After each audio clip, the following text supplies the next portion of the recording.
அனைவருக்கும் வணக்கம். இந்த பதிவில் பார்க்க போகிற படம் மாஸ்க். படம் எப்படி இருக்குன்னு பார்ப்போம். கவின் நடிப்பில் வெளியாகி இருக்கும் படம் மாஸ்க். அறிமுக இயக்குனர் விக்கர்ணன் அசோக் இயக்கத்தில் உருவாகி இருக்கும் இந்த படத்தில் ஆண்ட்ரியா கதையின் நாயகியாக நடித்துள்ளார். தயாரிப்பாளர் சொக்கலிங்கமுடன் இணைந்து தயாரித்துள்ளார் ஆண்ட்ரியா. பெருசாக எதிர்பார்க்கப்பட்டு வெளிவந்துள்ள மாஸ்க் படம் எப்படி இருக்குன்னு பார்ப்போம். டிடெக்டிவாக இருக்கும் கதாநாயகன் பேர் வேலு. அவர் தான் கவின் கேரக்டரை ப்ளே பண்ணியிருக்காரு. தன்னிடம் வரும் வாடிக்கையாளர்களின் தேவைகளை பூர்த்தி செய்கிறாரு. டிடெக்டிவ்னதும் ஷெர்லாக் ஹோம்ஸ் அளவுக்கு யோசிக்காதீங்க.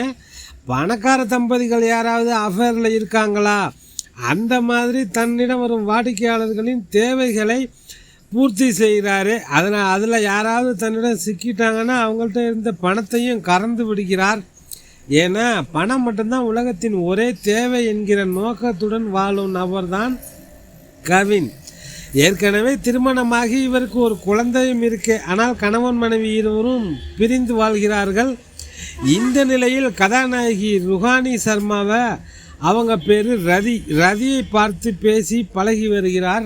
ருஹானி சர்மாவும் ஏற்கனவே திருமணமாகி, ஆனால் அவருக்கு அந்த திருமணத்தில் விருப்பம் இல்லை என கூற இருவரும் நெருங்கி பழகுகிறார்கள்.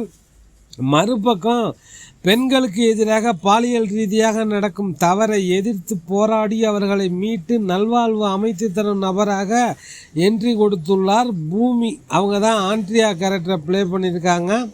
அப்படி பாலியல் ரீதியாக துன்பப்பட்டு வரும் பெண்களை பாதுகாப்பதோடு அவர்களை நன்றாக படிக்கவும் வைக்கிறாரு. வெளியே இவருக்கு இப்படி ஒரு முகம் இருந்தாலும் இவருக்கு ஆண்ட்ரியாவுக்கு வேறொரு முகமும் இருக்குது. தன்னிடம் உள்ள பெண்களை வைத்து அரசியல்வாதிகளின் தேவைகளை பூர்த்தி செய்கிறார்.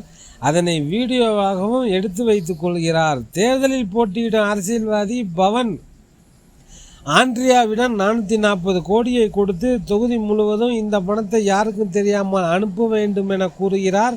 பணத்தை தனது சூப்பர் மார்க்கெட்டில் ஆண்ட்ரியா பதுக்கி வைக்க அந்த சூப்பர் மார்க்கெட்டில் எம்ஆர் ராதா மாஸ்க் போட்டுக்கொண்டு ஒரு கும்பல் கொள்ளையடிக்க வருது. இது தெரியாமல் கொள்ளையடிக்கும் சூப்பர் மார்க்கெட்டுக்கு கவின் ஒரு முக்கியமான பொருள் வாங்கிறத வராரு. வாண்டடாக போய் அந்த கொள்ளை நடக்கும் இடத்துல சிக்கிக்கொள்கிறாரு. வேலு பணத்தை கொள்ளையடித்து விட்டு அந்த கும்பலில் இருந்த அனைவரும் வெளியேற, அதே நேரத்தில் அங்கிருந்த ரதியின் வீட்டுக்கு வேலு வருகிறார். அதே நேரத்தில் ரதியின் கணவரும் வீட்டுக்கு வர, தனது கணவருக்கு தெரியாமல் வேலுவை வீட்டை விட்டு அனுப்ப ரதி முயற்சி செய்யும் போது ரதியின் கணவரோட பேக்கில் எம்ஆர் ராதா மாஸ்க் இருப்பதை கவின் பார்த்து சூப்பர் மார்க்கெட்டில் கொள்ளையடித்தது இவன் தான் அதிர்ச்சியில் உறைந்து போகிறாரு. இதுக்கப்புறம் என்னாச்சு, 440 கோடியை கொள்ளையடிக்க என்ன காரணம், இது குறித்து இதிலிருந்து கவின் தப்பித்தாரா இல்லையா என்பது தான் படத்தின் மீதி கதை. அறிமுக இயக்குனர் விக்கர்ணன் அசோக் எடுத்துக்கொண்ட கதைகளும் கதாபாத்திரங்களின் வடிவமைப்பு ஆகியவற்றில் பட்டையை கிளப்பியிருக்காரு. பணத்தை கொள்ளையடிப்பதற்கான காரணம் வலுவாக இருந்ததே படத்தின் மிகப்பெரிய பலம். அதை கிளைமேக்ஸ் காட்சியில் அனைவரும் ரசிக்கும்படியாகவும் ஏற்றுக்கொள்ளும்படியாகவும் வைத்தது சூப்பர். திரைக்கதை இன்னும் கொஞ்சம் தெளிவாக இருந்திருக்கலாம். சில இடங்களில் குழப்பமாகவும் இருந்ததால் கொஞ்சம் சலிப்பு ஏற்படுது. படத்தின் எடிட்டிங்கு இவ்வளவு வேகம் தேவையா, மெதுவாக சென்றால் போர் அடிக்கும் என்பதற்காக இவ்வளவு வேகம் குழப்பத்தை ஏற்படுத்துது.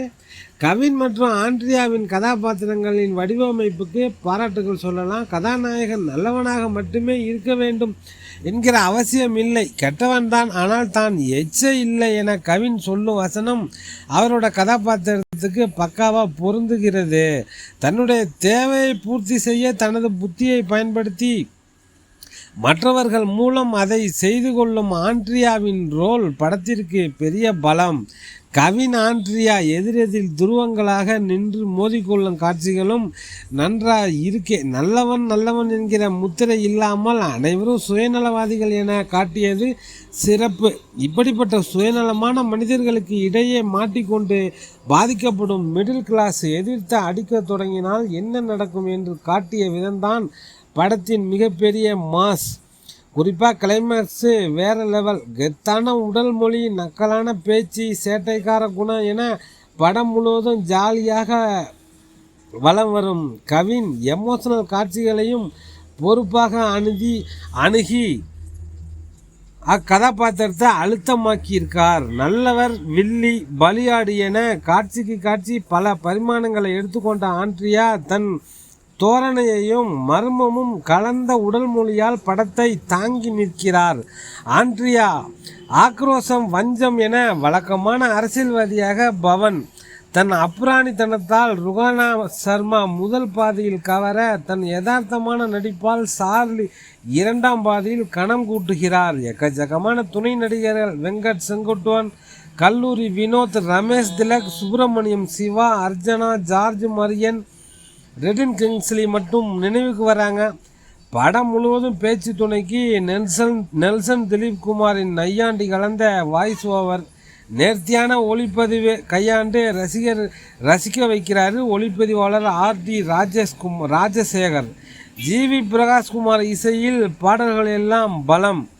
ஒரு கொள்ளை சம்பவம், அதில் சம்பந்தப்பட்ட கவின், ஆண்ட்ரியா, பவன் ஆகியோரின் அறிமுகம், அவர்கள் முன் நிற்கும் பெரிய பிரச்சனை போன்றவற்றை அடுக்கி தொடக்க காட்சியை இடைவேளை காட்சியை போல வைத்து அதீத கதை சொல்லல் அயற்சிக்க வித்திடுகிறது.